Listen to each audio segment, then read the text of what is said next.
What is up, Canes fans?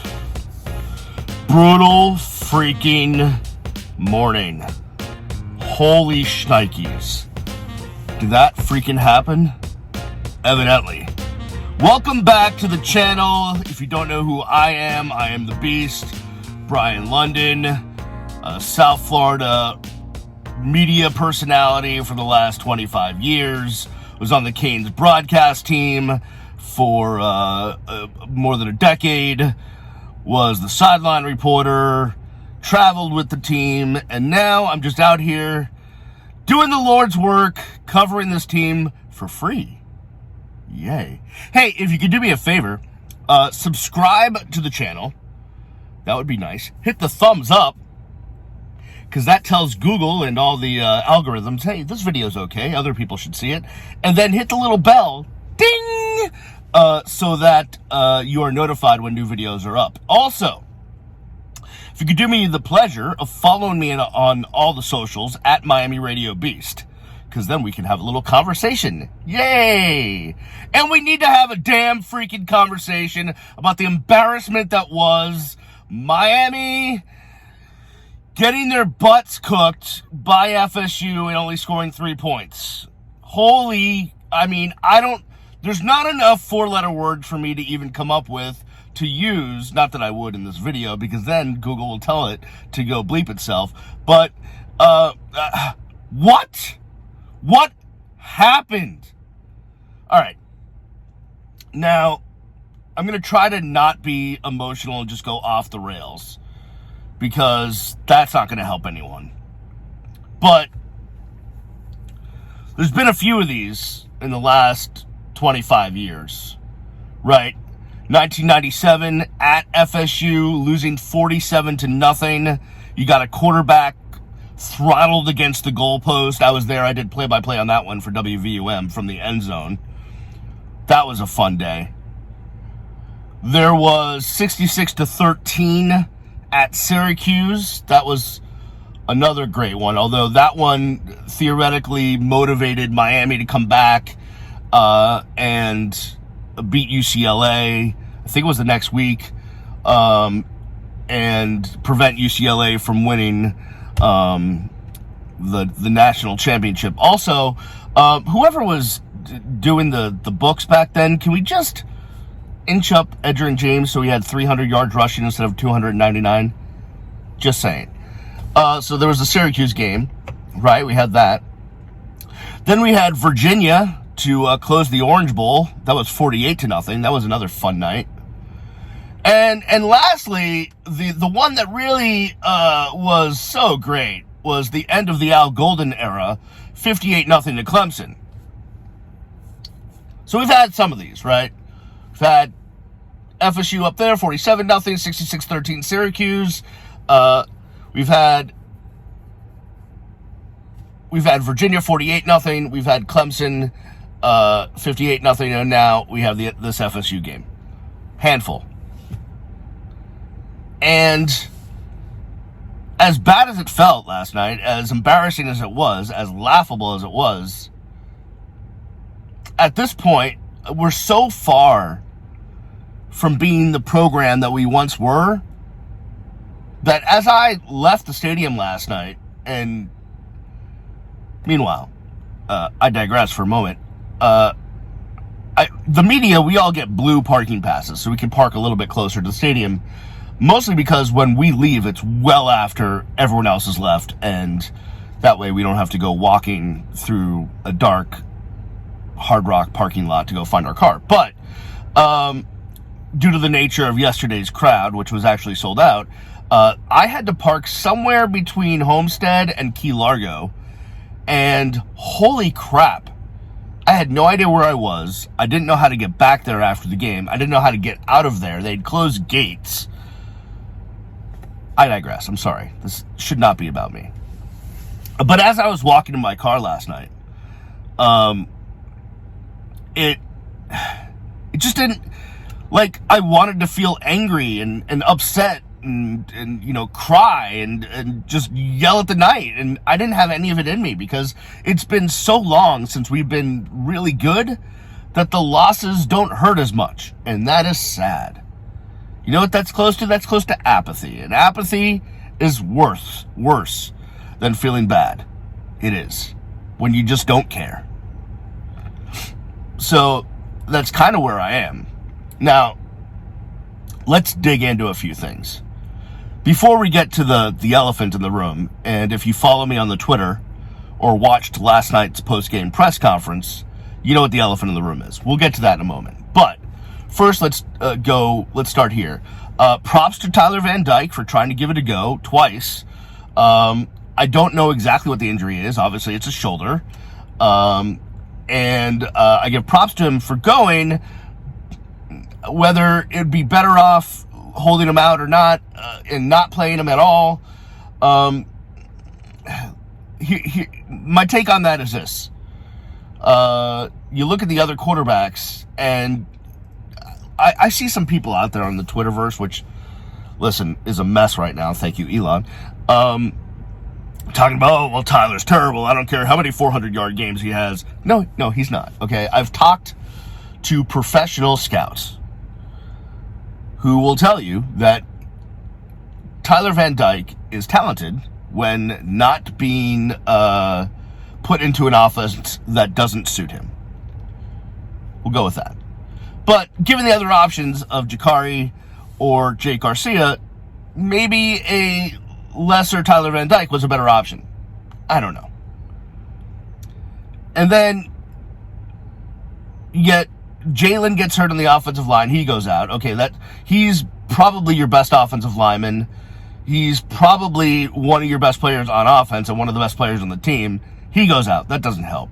Campbell got hurt in the pregame, although he must have taken a shot or something because he was back in to start the game.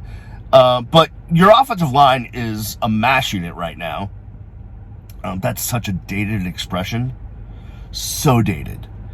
And I don't even know if it's applicable anymore. But we'll go with that. Your offensive line's a mess right now due to injury. Your receivers continue to not be able to get any kind of separation or spacing. And we'll dive into that in a moment. And then also last night, here comes the we can't tackle thing again. Holy crap. We just can't tackle. Benson is just gonna run through 78 guys. Toafili's gonna run through 78 guys and just, here we go again. Travis gonna run. Everyone's gonna just run. Just party the Red Sea. It's like Moses. You know what? Moses played for FSU last night and just parted the Red Sea. In this case, it was the orange and green sea. Guys are just running all over the place. FSU didn't have to pass the ball much. Why? Because they could run at will. I'm getting kind of sick of the we can't stop the run thing. We can't stop the run thing. They keep running and we keep losing. So there's that. And then the big plays strike again. Big plays, no. Big plays, no. Big plays strike again. Little Smiths for you. And listen, it makes sense because Kevin Steele got very worked up this week when someone asked him about the big plays, and he didn't. He had note cards, and he was going to tell you that no, every team big plays, and we gave up big plays. So there's that. And Lou Headley had a 29-yard punt. That also didn't help. But I'm not going to get down on Lou. When your punter's probably your best player and he makes one bad play, it's okay. The rest of his punts were like 48, 49 yards. And Andy hit a nice long field goal. That was good to see. Now let's get to the elephant in the room. And the elephant in the room is this. Last night, and you can go watch the video. I didn't make it up. I tweeted it out as soon as it happened. And no one believed me, but you can go watch the video. I challenged Mario on the offense in the postgame press conference. I asked the question. Because Miami has now not scored in more than 9 quarters. I think it's like 140-something minutes of game time.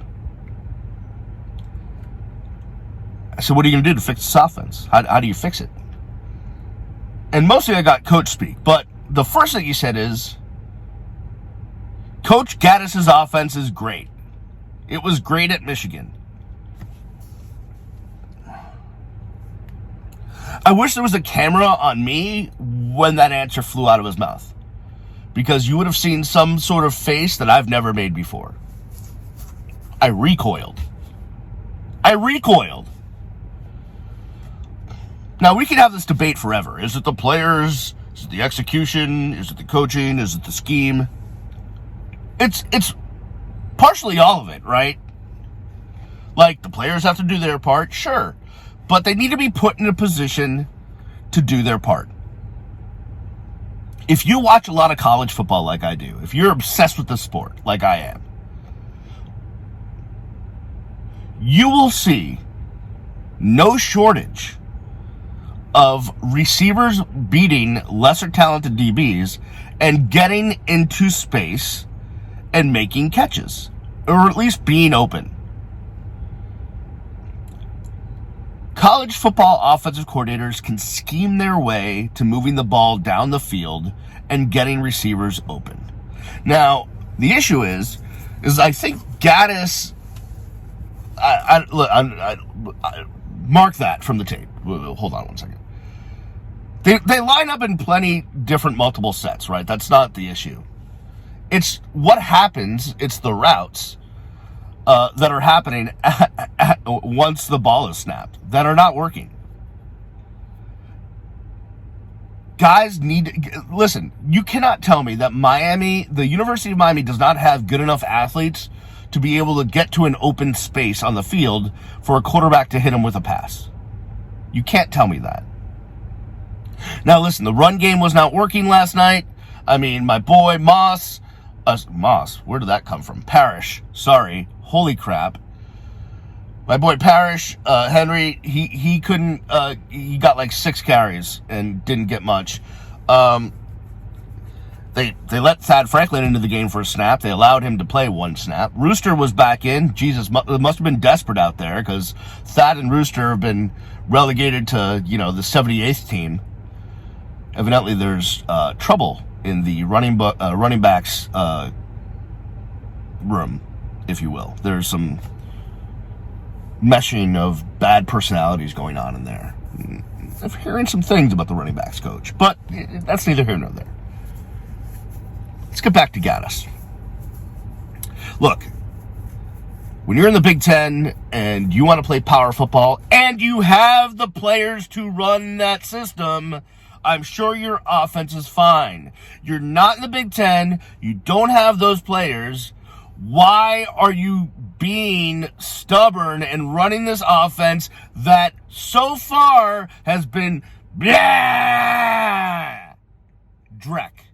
bad, not good at the University of Miami? Now, either this is Mario telling Gaddis, this is what we're running, this is our identity, this is what we're doing. This is Gaddis with, hey, this is my system, this is what we're doing. Or it's just insanity. Now, I'm not normally the fire the coach guy, unless it's a 58-0 drubbing of a team, and then I demand Al Golden be launched into some sort of different atmosphere. But something's got to happen on the offensive side of the ball. Whether you let Frank Ponce call the plays, whether you I don't know what you do, but this ain't it, bro. This is not it. It can't be it. There needs to be changes. Listen, I know you're paying the offensive coordinator $1.8 million. That's great. But you know what? If you're spending $80-100 million, if you're throwing money around like it's like it's nothing, Benjamins, then just eject, right? Listen. Here's what I want from my offense. When I think of an offensive coordinator in 2022, whether it's the NFL, college, high school, Pee Wee, Optimus, the JCC League, whatever it is, okay? When I think of that, I think of dudes that are savants, right? Just the nerdiest young dude that's just like, man, I can drop some plays, dude, and we'll get open, and things are happening. Yeah, man. Like that guy. Right? You think about Mike McDaniel with the Dolphins. You think about Rhett Lashley. His team put up 77 points last night. Granted, they didn't play any defense, but still they won. These guys that are just, hey, man, we're just going to get people open, and we're going to make it easy for our quarterbacks, and the pass game is going to set up the run game, and we're going to have all sorts of offense, and we're going to score a bunch of points. That should be Miami football. And whether it's Mario or whoever's being stubborn, quit that ish and let's go. Okay? I'm sorry. Now, let's wrap this, let's put a little bow on this baby. Here's the deal with Mario, okay? There's a couple of different, I've tried to explain this before. There's a couple of different types of coaches in college football, right? You got your guy that's an X's and O's guy on one side of the football, the other. Manny was, an X's and O's guy on defense. Mark Richt more on the offense. Al Golden was just a tie. I don't know what he did really. He had pillars. He had a binder where he quoted himself. I'm sorry, I'm getting off. Randy was a defensive guy. Larry, an offensive guy. Butch, again, supposedly defensive, but really... Butch and Mario, very similar. CEO types. They're there to recruit, close on recruits, get the talent in, run a program from a 35,000 foot level where you're on top of discipline and make sure kids are getting to class and making sure everything is running smoothly from a program standpoint. But on game day, as far as coaching, you're letting your assistants do the work. That's why you hire great assistants, and that's what Butch did. Larry ran the offense, and it was Bill Miller who was running the defense, and then he left, and Randy Shannon came in, or not Randy, but Greg Schiano came in, and Butch delegated to his great assistants. He had great assistants, and that's what Mario needs to have, great assistants, because he is not the savant on either side. He's a great offensive line coach. Now, he can teach them OL. But what does that do for you on game day? Is this guy, he needs to have, two great coordinators. And I think Kevin Steele's Kevin Steele certainly has the bona fides, if you will. I know it's bona fides, but I said bona fides. To be a great defensive coordinator, plus Charlie Strong is there on the backup. Charlie Strong on the backup.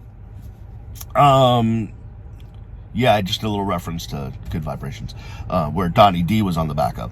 But now you have Gaddis, and it's just, I'm sorry, it's not good enough. Not for the way this team is structured, not for the way this program is structured, where Mario's a CEO. Mario's going to be there to get you the best players that exist. That's his job. If you go look at Oregon right now, they are stacked with talent. Why? Because Mario put that talent there. Mario's going to get you the talent. Now you need gurus. Freaking gurus. Get them from Nepal or Tibet or where gurus live and let them coach. That's what you need under Mario. That's not happening, especially on offense right now. It needs to change. All right. It's a sad day. By the way, don't fall for we need to make a bowl so we get the 15 extra practices, blah, blah, blah. No, what you need to do is get to December 4th and take 40 or 50 of your players and have a total liquidation sale. Everything must go. And get them to the portal and then bring in a bunch back through the portal, and that's what you need to do. Forget about the bowl. I don't care if they make the Weed Eater Bowl. Just enough of that. We don't, at this point, listen, just get to the end of the season and take a good percentage of the team and chuck them through the portal, and then bring a bunch of people back that are hopefully better, and also recruit your ass off. And luckily, a lot of recruits tweeting last night that they're still in, so that's good. And just completely get a new roster for next year, and hopefully better offensive coaching staff. That's my spiel. All right, Canes fans, sucks. I'm actually heading to Atlanta. I don't know why. I always go on one road trip a year. It makes me feel like I still matter to somebody. So I'll be in Atlanta, and we'll talk to you from there next week. Thank you guys for being a part of all of this and for sort of supporting me over the years. Again, do me a favor, subscribe to the channel, hit the thumbs up, and hit the little bell, and of course, follow me on the Miami Radio Beast. Until next time, Canes fans, I will see you when I see you. Peace!